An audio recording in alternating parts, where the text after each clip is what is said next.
Welcome to Reddit Affairs, the place where secrets are revealed and hearts are broken. Sit back, relax, and let this story take you on an emotional ride. And remember, if you love deep, dramatic stories, don't forget to subscribe and support the channel. I never thought I'd be the kind of guy to tell a story online, but here I am. My name doesn't matter. Let's just say I'm the guy who almost had the perfect life in a small town where everyone knows everyone else.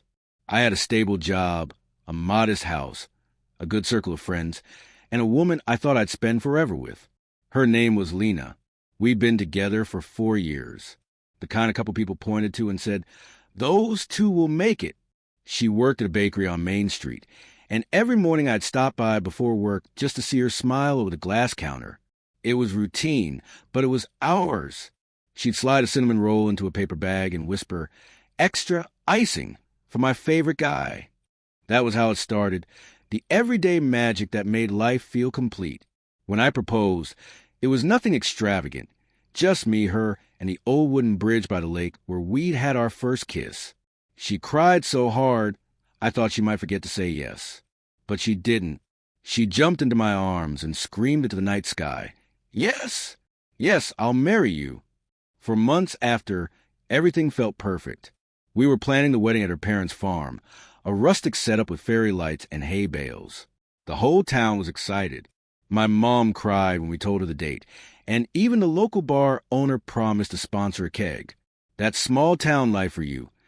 Everyone feels like part of the story. But somewhere between the cake tasting and the dress fitting, something started to shift. It wasn't sudden, just little things. Lena began checking her phone more often. She'd smile at her screen and quickly lock it when I walked into the room. At first, I brushed it off. I trusted her completely. She'd always been loyal, grounded. But over time, that trust began to rot under the surface. One night, while we were sitting on the couch watching some dumb Netflix show, she got a text. The screen lit up, and I caught a glimpse before she turned it face down. The message preview said, "Can't wait to see you again." She must have seen my eyes catch it, because her reaction was instant. She laughed, nervous, too loud. "It's just Margot," she said. "We're planning my bachelorette party, chill." I wanted to believe her. God, I did believe her. Because the alternative, that the woman I was about to marry might be hiding something, was too painful to even imagine. A week later, she started working late. The bakery didn't close past 6, but suddenly she had inventory and supply issues every other evening. She came home smelling like perfume I didn't recognize. It wasn't hers. It was sharper, colder. That's when the first real crack appeared. I asked her, calmly at first, "Who are you spending all this time with?" She smiled and kissed me on the cheek. "You're paranoid, babe. You know I'd never do anything to hurt you." But her eyes didn't match her words. In a small town, secrets don't stay secret for long. The same people who congratulate you in church will whisper about you at the grocery store. One afternoon, my buddy Chris, who works at the gas station, pulled me aside. "Hey, man," he said quietly, "I don't want to stir trouble, but you might want to ask Lena who she's been riding around with lately. I've seen her a few times in a gray truck that's not yours." My heart sank. I laughed it off in front of him, said something like, "Nah, must be her cousin," but my hands were shaking when I got back in my car. That night, I didn't sleep. I stared at the ceiling, listening to her breathing beside me, wondering if the person lying next to me was still mine, or she ever really was. The next day, I did something I'm not proud of. I opened her phone. She always used the same passcode. Her dog's birthday. I didn't want to look, but I had to know. The truth was burning a hole in me. And there it was. Messages. Hundreds of them. They weren't from Margot. They were from Tyler. Tyler, the guy who fixed her parents' fences last summer. The guy who flirted with her at the diner while I was paying the check. I remembered the way he looked at her, like she was something he could take if he wanted to. The messages weren't graphic, but they were enough to break me. "Can't stop thinking about you. Last night was crazy. He'll never know." I sat there, phone in hand, while Lena was in the shower, the sound of running water masking the sound of my heart shattering. Every memory, every laugh, every kiss replayed in my mind, all poisoned now by the thought that maybe, while I was dreaming of our future, she was already erasing me from hers. I didn't confront her that night. I didn't have the strength. I acted normal, made dinner, laughed at her jokes, pretended I didn't know, because part of me needed to see how far she'd go. In a few days, the rehearsal dinner was coming up. Family, friends, everyone we loved in one room, smiling, drinking, celebrating a love that no longer existed. And I was going to find out the truth. The rehearsal dinner should have been the night before the happiest day of my life. Instead, it became the night everything I believed in started to unravel. I walked into the barn where the dinner was being held, and it felt surreal. String lights flickered above, reflecting off the polished wooden tables, the smell of roasted chicken and fresh bread filling the air. Family and friends were laughing, clinking glasses, celebrating a love story that, for me, had already ended.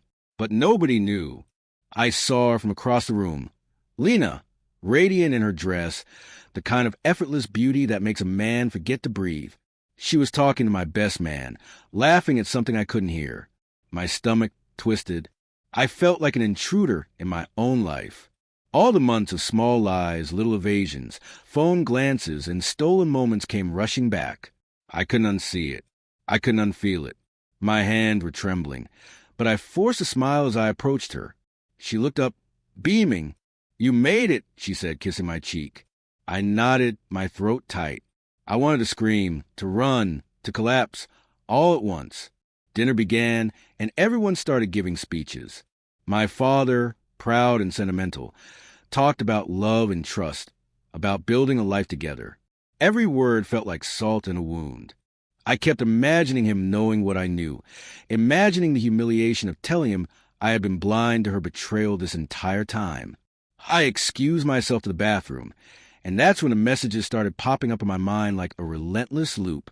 Tyler, Tyler, Tyler. I pulled out her phone again.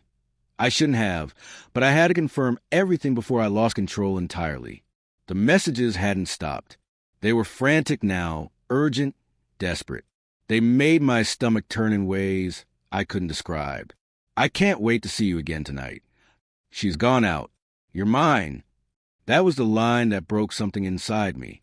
I realized she had arranged something tonight, while everyone was distracted, thinking the night was about love and celebration.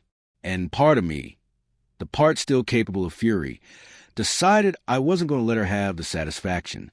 I was going to turn this around, even if it meant making everyone in that room see the truth. I walked back to main hall, calm on the surface, burning inside. Lena caught my gaze. Something flickered in her eyes. Anticipation, guilt, maybe both. She didn't know I had seen the messages. She didn't know I knew. Not yet. When it was my turn to speak, the groom speech, I took the microphone and silence fell. I looked out at the crowd, my hands steady, voice controlled, but my mind racing. I wanted to talk about trust tonight. I began, smiling faintly, because trust is the foundation of any relationship. You can plan everything, the dress, the flowers, the cake, but without trust, nothing matters. I paused, letting the weight of my words settle. Lena's smile faltered slightly. "Sometimes," I continued, "we think we know someone completely. We plan our lives around them. We tell ourselves we see everything, but then we don't." The room was silent. I could feel the tension coil like a spring. Lena was shifting, trying to smile, but the fear in her eyes was unmistakable. "I learned something tonight," I said, my voice low but piercing. "I learned that appearances can be deceiving, that sometimes the people we love the most are capable of the deepest betrayals." Gasps ran through the room. My mother covered her mouth, horrified. My father's face was pale, confused. Lena's hands trembled. "And because of that," I said, gripping the microphone harder, "I want everyone here to understand, I am done being blind. I am done pretending that everything is fine. I've discovered the truth, the lies, the messages, the meetings behind my back." I let that sink in, watching as her face turned ghostly, her lips parted, searching for something, an excuse, a lie, a plea, but nothing came out. The person I trusted to marry me has been betraying me this entire time. And while some people might cry quietly in the corner, some people, they get even. The room was frozen. Every eye was on us. Every whisper and stare sharpened the knife in my chest. But it also fueled a fire I hadn't known existed. This wasn't just heartbreak anymore. This was about power, about reclaiming control, about making her, and everyone who had ignored the signs, understand the cost of betrayal. I left the microphone on the table and walked out. The cool night air hit my face as I stepped onto the farm porch. I could hear Lena screaming, calling my name, begging, but I didn't turn back. Not yet. I had to plan. I had to make this right. My way. The betrayal wasn't just a wound to my heart. It was an opportunity. An opportunity to remind her and everyone else that I was not a man to be played with, underestimated, or humiliated. And revenge would taste sweeter than any happiness I had imagined on that small-town wedding night. I didn't sleep that night. Not a single minute. The farmhouse was quiet, the moon casting thin shadows across the porch where I sat, staring at my own hands, thinking about how easily someone could destroy everything I'd worked for, and how quickly I could take it back. Lena's betrayal wasn't just a mistake. It was calculated, selfish, and cruel. Every lie, every secret meeting, every whisper she thought I would never hear, I had cataloged them all in my mind. Revenge isn't about being reckless. It's about precision. The next morning, I pretended everything was normal. I kissed her cheek, said good morning, asked if she slept well. She looked at me like I was fragile, like I might break, but I didn't. I smiled, perfectly calm, the kind of smile that hides a hurricane behind it.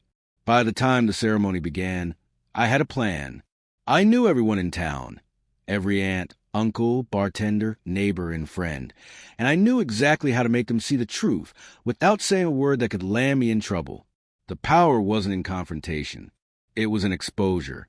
The wedding was small, intimate, just as we had planned. People murmured about how perfect everything looked, how beautiful Lena was. And she looked perfect, radiant, untouched by the suspicion swirling around her. Yet she had no idea how close she was to losing everything publicly, without a single word from me. When the officiant asked if there were any objections, I felt the heat in my chest, but I didn't raise my hand. I stayed silent. Silence is power in itself. Everyone was watching, waiting, the tension building like a storm. After the vows, when the first cheers rang out, I slipped away. My phone was in my pocket, and I had already sent a single, carefully worded message to everyone important in our lives. Parents, siblings, closest friends. Nothing crude, nothing vulgar. Just the truth, documented, time-stamped, undeniable. By the time I returned, the room had shifted. Whispers floated through the air, glances darting toward Lena, suspicion growing in real time. I watched as her carefully constructed world began to crumble, the smiles fading from faces that had once adored her. She noticed at first, the way her mother avoided eye contact, the look of disbelief on my father's face. Her hands trembled, clutching the bouquet like it could anchor her to reality. Every whisper, every sideways glance, every pause in conversation was a dagger to her confidence. I didn't need to speak. I simply smiled, calmly, the kind of smile that kills slowly, deliberately. Her betrayal had been loud enough. Now it was everyone else's turn to see it, to feel it, to understand it. Lena tried to salvage it, laughed nervously, apologized, whispered to me. I ignored her. I watched her unravel. A public spectacle, exactly as it should be.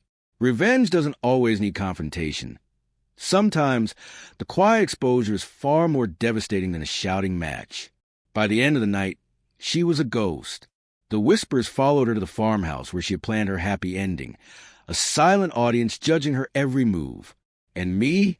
I felt a strange kind of peace. The betrayal hurt, yes, but reclaiming control, seeing her realize she could no longer manipulate, charm, or hide, that was exhilarating. The next morning, I walked to the town square alone, past neighbors who avoided eye contact, past friends who now treated me with a mixture of respect and awe. I didn't need anyone's approval. I had restored my dignity, my power, and my sense of self. Betrayal is corrosive. It eats at your heart if you let it. But revenge, calculated, precise, and justified, can be liberating. I had been broken, humiliated, blind. But I wasn't naive anymore. Not ever again. I don't know if Lena will ever forgive herself, or if anyone else will forgive her for what she tried to do. And I don't care. I've moved past the heartbreak, past the fear, past the lies. I've turned the betrayal into something powerful. Something that reminds me every day that I am not a man to be underestimated. Some nights, I still think about what might have been, about the life we planned, about the love I thought we had. But then I remember the messages, the lies, the way she looked at Tyler, and I smile. Because love isn't supposed to feel like a trap. And I'm finally free. Free